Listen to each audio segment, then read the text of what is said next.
Hello दोस्तों, welcome to I exam भी। मेरा नाम है Pulkit Chawla, MSc agriculture from Indian agriculture research institute new Delhi.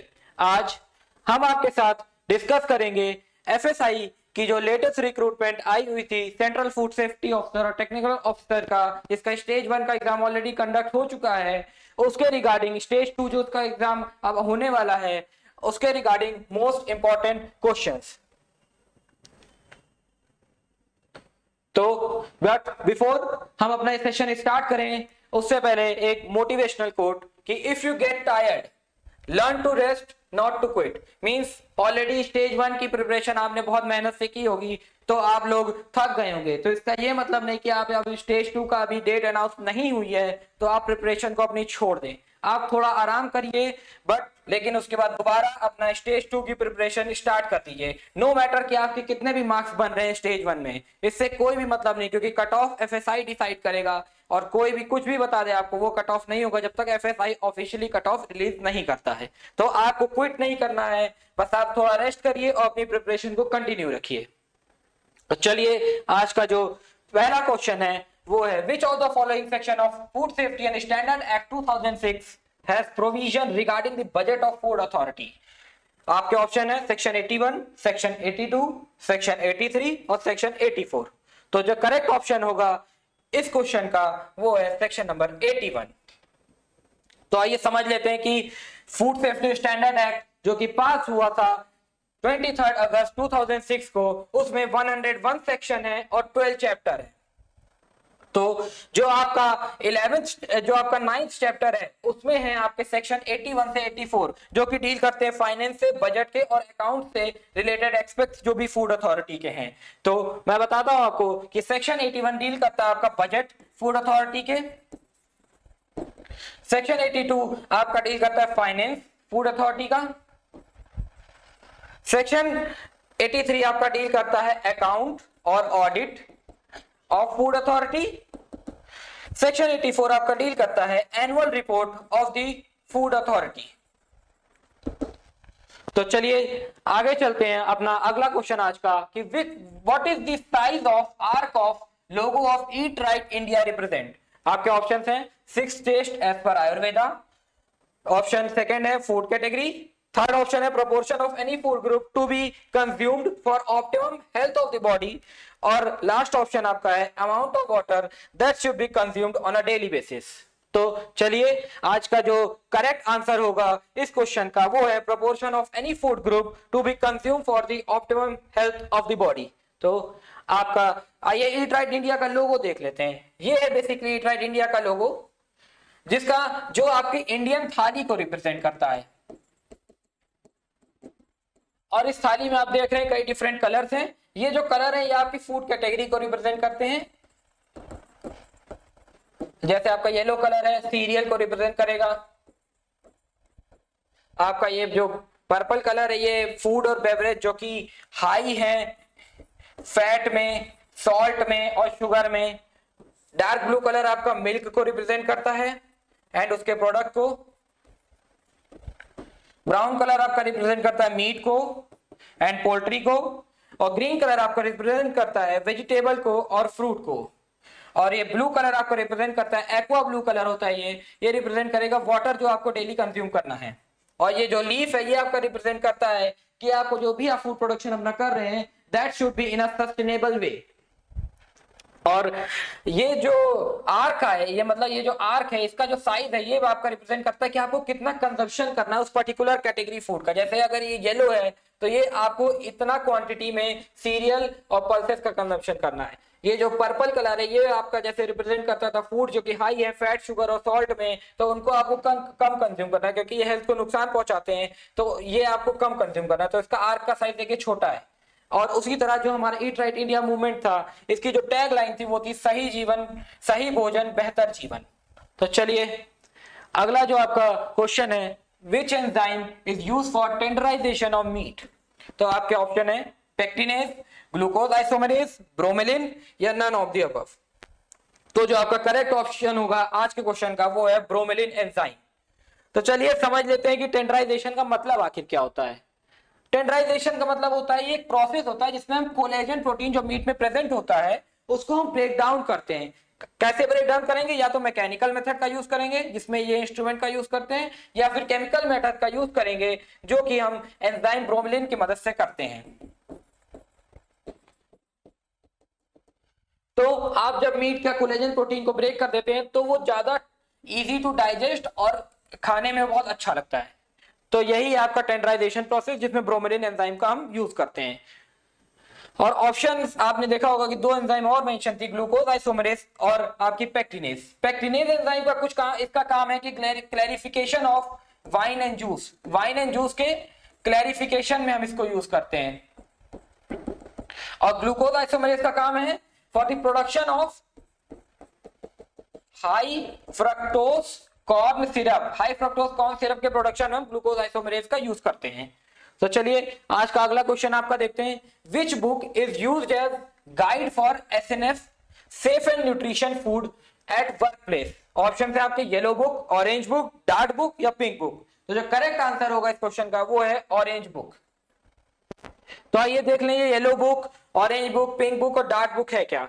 तो एफएसआई ने आपके 4 बुक बेसिकली रिलीज करी थी। येलो बुक जो कि एसएनएफ गाइड है आपके स्कूल गोइंग चिल्ड्रंस के लिए।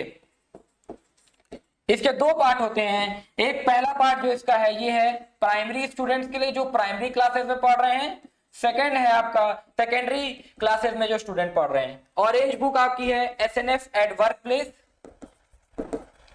पिंक बुक है आपकी for safe and nutritious food guide at the home. और डार्क बुक है ये आपकी, इसमें 40+ टेस्ट दिए हुए हैं कि किसी भी फूड में अगर एडल्ट्रेंट आपको डिटेक्ट करना है तो इन 40+ टेस्ट की मदद से आप कर सकते हैं। डार्क का बेसिकली जो फुल फॉर्म होता है detect adulteration with rapid test, means इसमें क्विक एंड रैपिड टेस्ट है to detect adulterant in foods. ये टेस्ट आप होम अपने घर पे भी इजीली परफॉर्म कर सकते हैं। चलिए आज का अगला क्वेश्चन है what is the number of member countries in the codex alimentarius commission presently? इस समय कोडेक्स एलिमेंटेरियस कमीशन की कितनी कंट्रीज मेंबर हैं? तो ऑप्शन है 188, 189, 190 और 191। तो जो आपका करेक्ट आंसर होगा इस क्वेश्चन का वो है 189। तो चलिए हम समझ लेते हैं कि आखिर कोडेक्स एलिमेंटेरियस कमीशन है क्या। तो ये मई 1963 में एक बॉडी बनाई थी जॉइंटली एफएओ ने और डब्ल्यूएचओ ने। किस लिए बनाई थी? कि हम लोग को कंज्यूमर की हेल्थ को प्रोटेक्ट करना है वर्ल्ड में और फेयर फूड प्रैक्टिसेस कंडक्ट हो पूरे वर्ल्ड में। और अभी इसके जो मेंबर्स हैं टोटल वो है 188 कंट्रीज और एक यूरोपियन यूनियन। और इस बार सीएफएसओ और टीओ की रिक्रूटमेंट में जो स्टेज 1 हुआ है उसमें क्वेश्चन भी आया था कि यूरोपियन यूनियन ने कब ज्वाइन करा है सीएसी। तो इसका जो करेक्ट आंसर था वो है 2003 में यूरोपियन यूनियन ने ज्वाइन करा था कोडेक्स एलिमेंटेरियस कमीशन को। और एफएओ और डब्ल्यूएचओ, एफएओ आपका है फूड एंड एग्रीकल्चर ऑर्गेनाइजेशन जिसका हेडक्वार्टर आपका कहां पे है? रोम में है। 16 अक्टूबर 1948 को इसका फॉर्मेशन हुआ। WHO 7 April 1948 formation. एफएओ का 16 अक्टूबर 1945 हुआ, ये 1948 नहीं 1945 को इसका फॉर्मेशन हुआ था। और डब्ल्यूएचओ 7 अप्रैल 1948 को फॉर्म हुआ और इसका हेडक्वार्टर आपका जेनेवा स्विट्जरलैंड में है।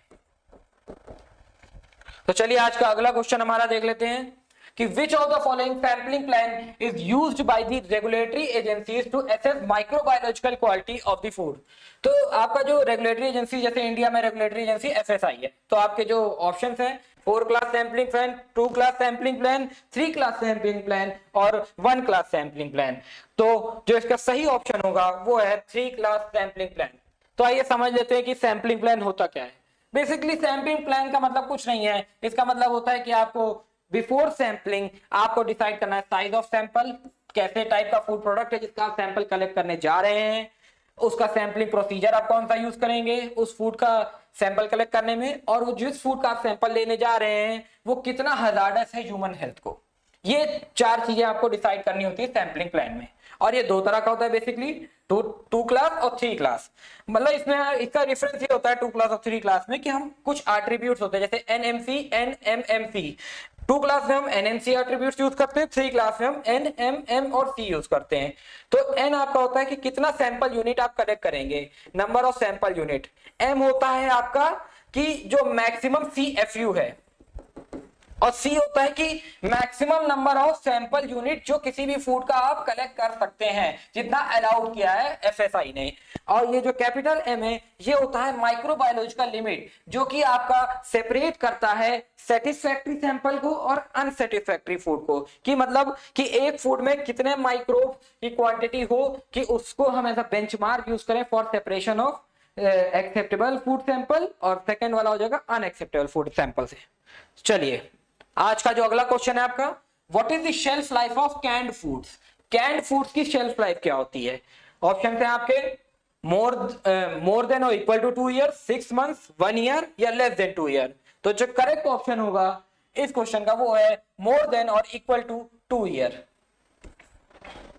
तो आइए देख लेते हैं आखिर कैनिंग प्रोसेस क्या है। कैनिंग बेसिकली इसमें क्या करते हैं ना हम कि फूड को कैंस के अंदर एयर टाइट हार्मेटिकली सील्ड करके हीट किया जाता है अबव 100 डिग्री सेल्सियस।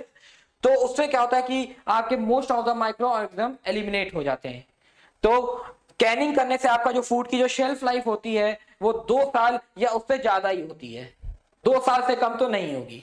चलिए आज का अगला क्वेश्चन आपका देख सकते हैं, which of the following is not the objective of blanching.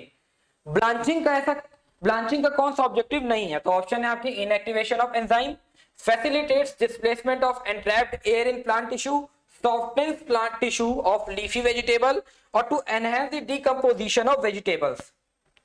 तो जो इसका करेक्ट ऑप्शन है वो है आपका ऑप्शन नंबर डी। ब्लांचिंग एक मेनली प्रिजर्वेशन का प्रोसेस होता है जो कि हम कैनिंग से पहले करते हैं, और ये जो ऑप्शन नंबर डी है आपका ये क्या है? To enhance decomposition. तो प्रिजर्वेशन अगर हम कर रहे हैं तो डिकम्पोजिशन जो माइक्रोब के द्वारा फूड का हो रहा है उसको हम डिक्रीज कर रहे हैं, तो एनहेंस नहीं होगा, इसीलिए ये जो होगा यहाँ पे नॉट द पूछा गया था, तो ये वाला ऑप्शन आपका करेक्ट हो जाएगा। बाकी ये 3 जो ऑप्शन दिए ये ब्लांचिंग के ऑब्जेक्टिव हैं। तो आइए समझ लेते हैं ब्लांचिंग होता क्या है।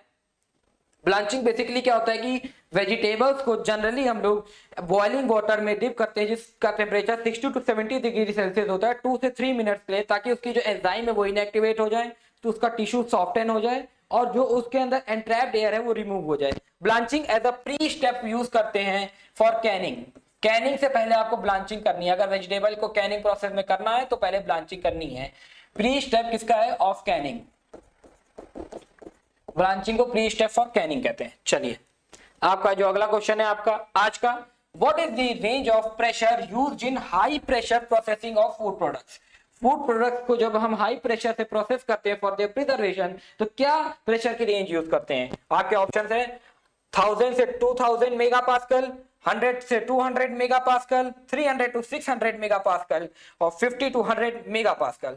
तो जो करेक्ट आंसर होगा आज के इस क्वेश्चन का वो है 300 to 600 मेगा पास्कल। तो आइए समझ लेते हैं कि आखिर ये हाई प्रेशर फूड प्रोसेसिंग होता क्या है।